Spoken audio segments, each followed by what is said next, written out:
Good Friday morning, preschool.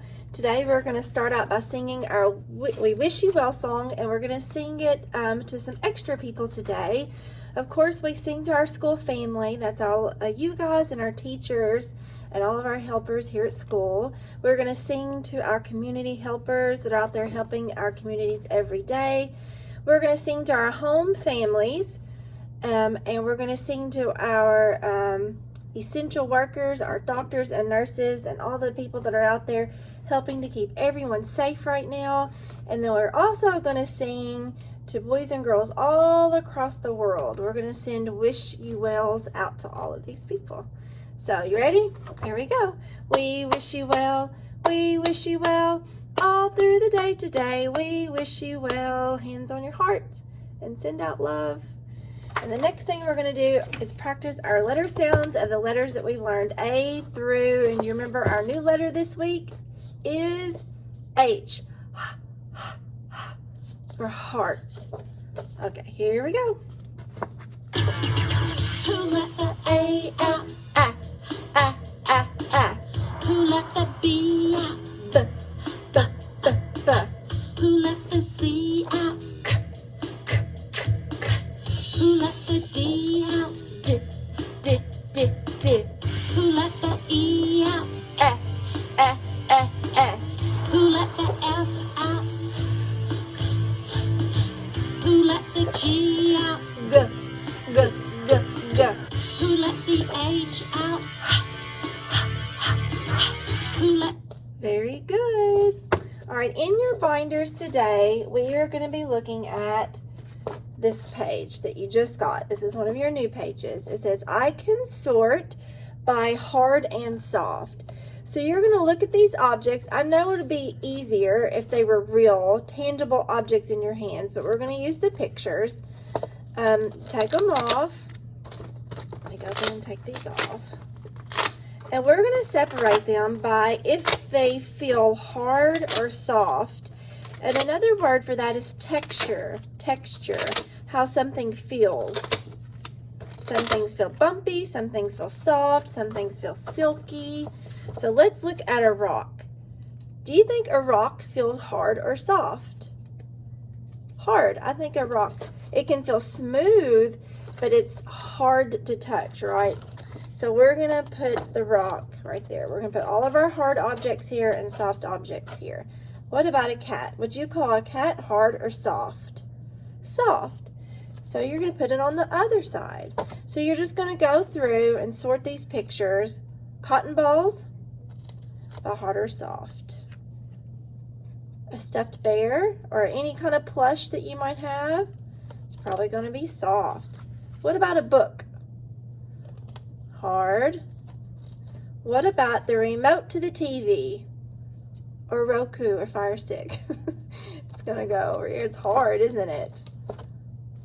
What about a smartphone? An iPhone, maybe? It's hard. That's right. What about a feather? Feather could be tricky because we might be talking about the soft feather part or the stem part of the feather, which is hard. So that one's tricky, but we're gonna talk about the white soft part. So I'm gonna put it over here with soft. What about a toboggan or a beanie that goes on your head? Let's put it over here with soft. I think so. What about a table? Is a table hard or soft? Hard. What about a pencil? Hard or soft? Hard. And then our last one is a pillow. Is a pillow hard or soft? It is soft. So you can keep playing that with these pictures, or you can find things around your house and categorize those by hard or soft. Or if you want to do other textures, you could do bumpy or smooth or different things that you come up with. But I would love for you today to send me a picture of the picture sorting or the things that you sort from around your house, because I would love to see what you're doing. So share those. And the last thing we're going to look at is a read aloud called Pumpkin Jack, since we've been learning about pumpkins. And the author and the illustrator of this book is Will Hubble. And remember, the author is who writes the story. That's who writes the words. And the illustrator is who draws or paints the pictures. And for this book, it was the same person who wrote the story and drew the pictures. Author and illustrator. His name is Will Hubble. When Tim carved his first pumpkin, it was fierce and funny and just perfect. A jack-o'-lantern this good deserves a name. So Tim gave it one. He named it Jack.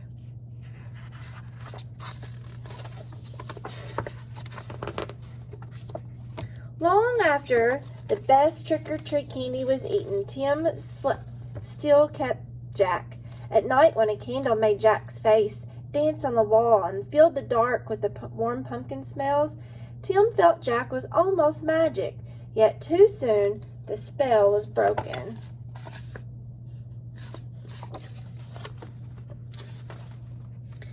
"This pumpkin is beginning to rot," announced Mom. "It's time to throw it out." Tim knew it was useless to argue. He carried Jack to the garden, which was filled with brown ghosts of last summer's plants. A dead garden is better than a trash can, thought Tim. Still, it made him sad to leave Jack outside and alone. Have you had to throw your pumpkins out yet that you carved? It's true, they'll start to rot. Just like that. Whenever chores or play brought Tim to the garden, he looked at Jack. Every time Jack was different. He became wrinkled, and his fierce smile began to look silly. Mold spread over Jack's bright orange skin. As the days turned colder, Jack grew flatter.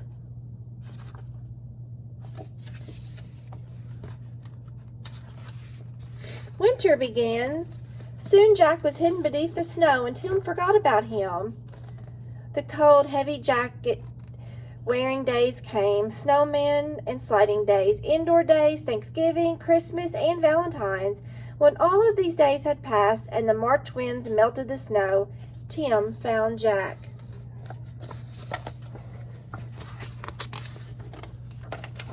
There wasn't much left. That's all that's left of Jack. Just a faded and crumpled pumpkin skin, a stem, and a few seeds. Jack's Halloween magic was a distant memory now. Tim scraped a thin blanket of earth over the last bits of his pumpkin. "Goodbye, Jack," he whispered. You can't even tell he was a pumpkin now. When spring turned barefoot warm, a tiny sprout appeared where Jack had been. Tim found it and guessed what it was. What do you think it is? What do you think that sprout is?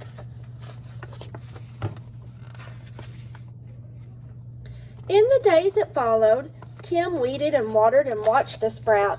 Slowly and steadily, the plant changed and grew. It branched and spread a web of vines over the ground, but no pumpkin appeared. Do you remember what the plant needs to grow? The days turned hot. Flowers opened on the plant each morning. See the yellow flowers starting to grow? Still, there's no pumpkins. What has to happen before the pumpkin starts to grow? Do you remember? Let's see. Finally, Tim found a little green ball growing behind a crumpled blossom. A pumpkin! Tim let out a whoop and ran to show his mom. By August, the plant had spilled into the lawn. He carefully waited among the leaves, searching for the green pumpkins like hidden treasures. School began again, and the days cooled. Tim had less time to visit the garden. When he did, the pumpkin plant seemed tired. There were few new leaves, and the old, tattered ones no longer hid the fat green pumpkins. Then, one October morning, Tim woke to see frost coating the garden. The frozen plant seemed changed to pale blue grass.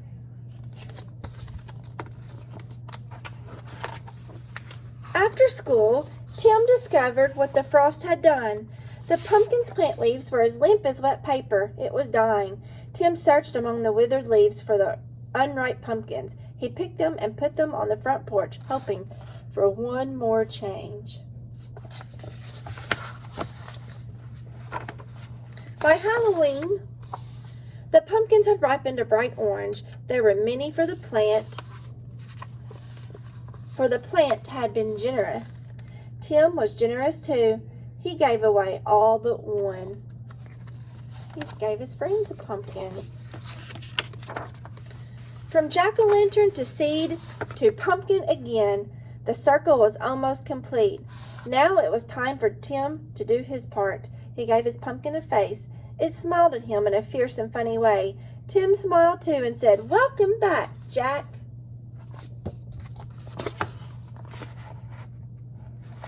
I believe that's the end. It is.